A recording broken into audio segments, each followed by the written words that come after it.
If you guys are serious about building muscle, then I got you. Because in today's video, I'm gonna give you everything that you need to know.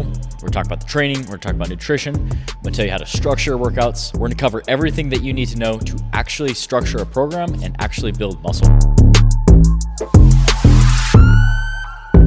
Now, we are gonna talk about nutrition later in the video and specific things that you need to structure around your nutrition. But if you're looking for more customization to the certain amount of macros or certain calories that you need to eat for you to build muscle, I have a free resource on my website. So after you're done watching this video, head over to FitGrindFormula.com.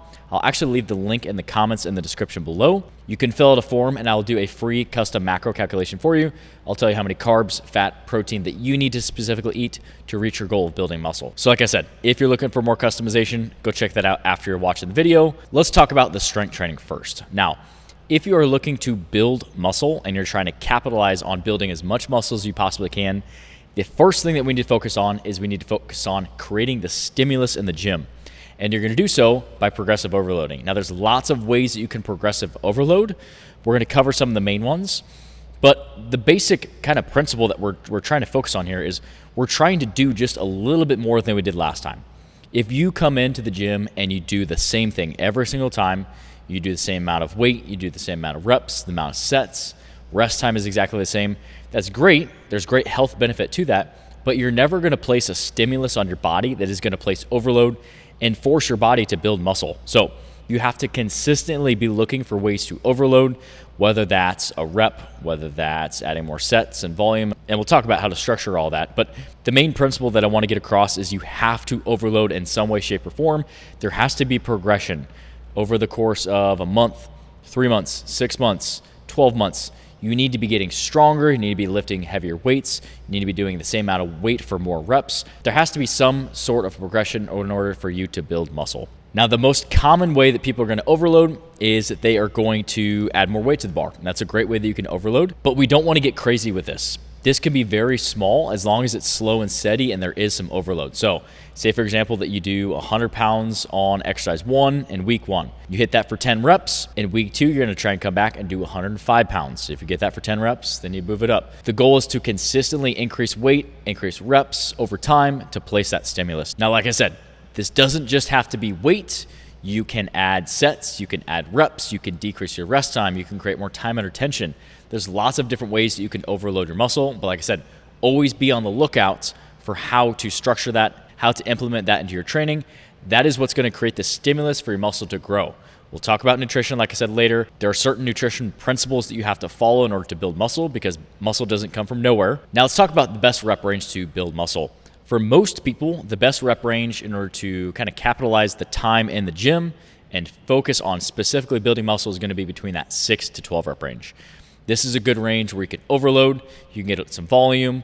Anywhere in that 6 to 12 rep range is where 90% of your training should be done. There can be overload and you can make progress in rep ranges lower than that or higher than that, but 90% of your training should be done in that 6 to 12 rep range. This is kind of the sweet spot where you're going to be able to overload in that 6 to 8 rep range and then also rack up some volume in that 10 to 12 rep range, which those are two huge principles that are going to help you build muscle. Now, as far as overloading, like we talked about, the best way to structure this is to pick compound exercises related to the muscle group and consistently trying to add weight over week. Compound movements are going to be things like bench press, squats, lunges, deadlifts, overhead press. These really big compound movements where you can use a lot of weights because you're using multiple muscle groups. And like I said, this is going to help you because if you can slowly overload over time, that's going to help you build muscle. Whereas certain exercises like maybe a lateral raise where there's a ceiling effect, it's more of an isolation accessory type exercise. You're never going to be lateral raising 100 pounds if you just add 1 rep or 5 pounds each week. So structure the beginning of your workout around these compound movements. And that's exactly what we're going to dive into next is we're going to dive into a couple good examples for each muscle group for you to choose a couple exercises to focus on getting stronger each week. So let's start off with the legs first. Couple exercises that I would structure in the beginning of your program are going to be some sort of squat variation, like a back squat, a front squat, or even a Bulgarian split squat. You could also structure Romanian deadlifts or deadlifts. You can structure a hip thrust. You can structure a walking lunge. These are all exercises that are going to be very compound movements. They're going to train a lot of different muscle groups. They have a high potential to overload and are going to help you build muscle The only thing is you have to track that from week to week. I would track the weight, the sets, the reps, everything that you do, so that you can add just a little bit at a time. If you're looking at the chest, a couple good options are going to be more of your pressing type options, things like barbell or dumbbell bench press, either from a flat, from incline. If you like decline, I would just pick one that feels good for you. You can also do a chest focused dip, which would be a very good chest movement that is going to help you overload the chest and has a higher potential than, say, maybe like a cable fly. For the back, you're going to pick things like pull-ups or chin-ups, lat pull-downs, dumbbell rows, barbell rows, T-bar rows, these types of exercises that are very compound, that are going to help you overload, versus a dumbbell pullover or a straight arm lat pull down is a great accessory movement. Like I said, it's more of an isolation exercise. You're never going to be doing a dumbbell pullover with 250 pounds.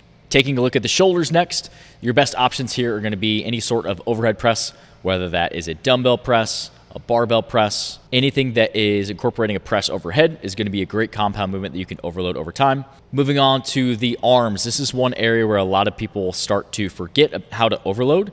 And most of the arm exercises are going to be more isolation-based exercises, and we need that to rack up some volume. What I would recommend, I would pick a couple compound movements, like these that we'll talk about next, to consistently just try and get a little bit stronger at. One option for the triceps that I really like is a close grip bench press. You can also do a skull crusher or a dip. I would pick one of those three and always have those in your program where you're trying to get stronger from week to week. Now for the biceps, this is where it gets a little bit tricky. I would always stick with some sort of heavy dumbbell or barbell curl for isolation. Try to get stronger and lift in those heavier rep ranges. You can even do some eccentric reps that's going to help you overload and build some muscle. I would also look at incorporating a chin-up over time where, yes, a chin-up is going to work your lats, but it's also going to work your biceps, and it's something that you can slowly get stronger at by adding reps. And if you get to be able to do 10 to 12 reps, you can start to add some weight, and is a great way that you can effectively overload your biceps. So now that we kind of talked about the main exercises that you'd structure at the beginning of your workout around and try to get stronger from week to week, let's talk about some nutrition principles that you should incorporate into your training that is going to help put all this hard work to good use. Because if you're coming in and you're killing your workouts, you're coming in each week, you're overloading, you're getting stronger, doing everything that you need to do in the gym, but you're shooting yourself in the foot when you go home through your nutrition, then you're just going to spin your wheels and you're not going to make the progress that you want. So a couple of the main principles that you should focus on. First thing is being in a caloric surplus.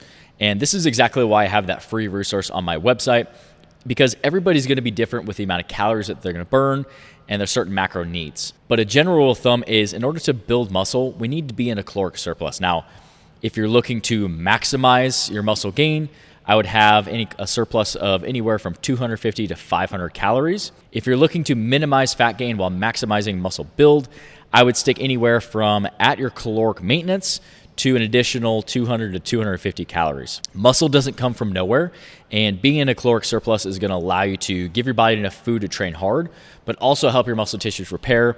And being in that caloric surplus is going to help you build new lean tissue. Another principle that you need to follow is you need to structure your diet around enough protein, where if you are not getting enough protein in your diet, you're not going to be able to recover, you're not going to be able to repair the muscles that you're breaking down in the gym, and you're not going to build new lean tissue. General rule of thumb that I recommend is being anywhere from 0.8 to 1 gram of protein per pound of body weight. This is going to look different for everybody. And again, this is a general recommendation. There's going to be certain factors that are going to apply depending on the certain case and the certain person. But this is a good place to start.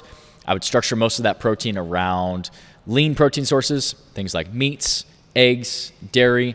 You can even use things like protein powders and protein bars. And if you're looking for a great protein powder with 0 sugar, only 7 ingredients, and 24 grams of protein, go check out our FitGrind Whey Protein. I'll leave the link in the description below, as well as the discount code if you are interested in checking that out. A lot of times people are really afraid of carbs. And carbs are going to be a great energy source and are actually your body's preferred source of energy. So if you were looking to build muscle, you need to come in and you need to train hard. We've already established that. But you're going to do so by having enough carbohydrates in your diet as well. So when you're trying to build muscle, don't be afraid of getting enough carbs in your diet. Typically where I structure this for most people is going to be anywhere from 40 to 50% of their calories, to where we're going to have a higher protein, higher carb diet and a low to moderate fat diet. This is going to help optimize your ratios of your macros and is going to help you come in, train hard, recover from workout to workout, and keep making that progress over time.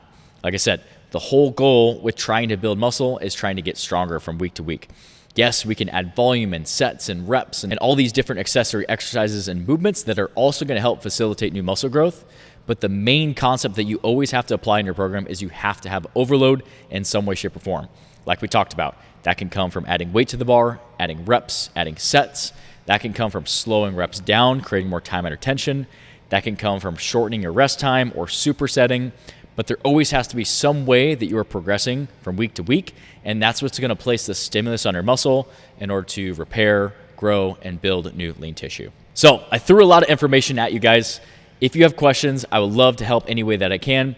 Make sure you let me know down in the comment section below. And like I said, if you're looking for more customization to your specific macro and calorie needs, go down to the comments, click on that link, fill out that form, and I'll do a free custom macro calculation for you. I hope you guys enjoyed the video. If you found anything helpful, hit that thumbs up button for me. I'm going to leave a couple other videos to go watch on the screen here next. Make sure you go check those out, and I'll see you guys in the next one.